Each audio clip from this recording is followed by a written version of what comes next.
Vous lisez les courriers? Non, général, uniquement dans le cas où on n'arrive pas à localiser le soldat. Non, c'est une blague.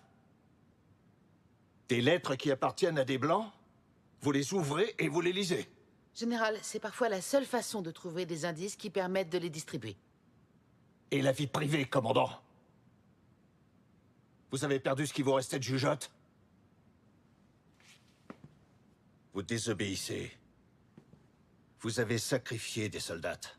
Elles sont mortes parce que vous les aviez mal entraînées.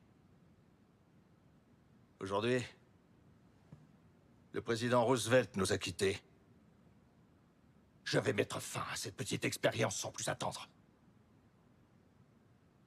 Je crois que je vais vous faire suspendre de vos fonctions. Et demander à un lieutenant blanc de venir ici et vous montrer comment on dirige une unité. Je ne vais pas me laisser marcher dessus.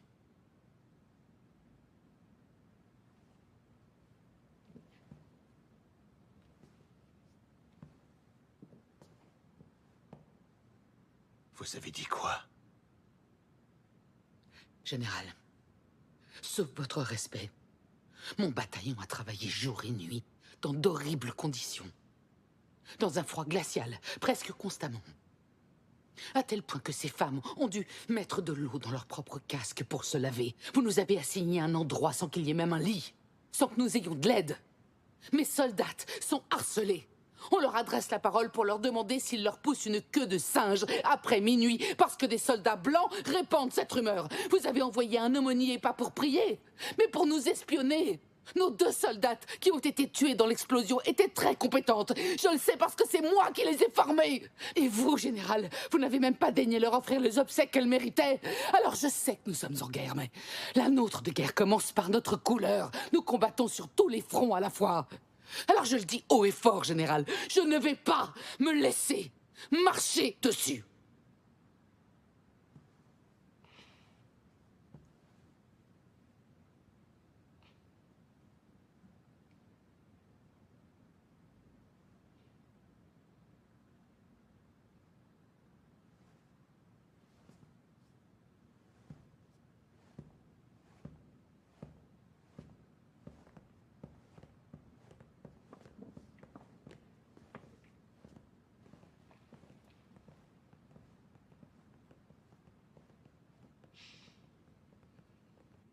J'ai le sentiment d'avoir été hypocrite, à dire à toutes ces femmes de préserver leur dignité, alors que moi,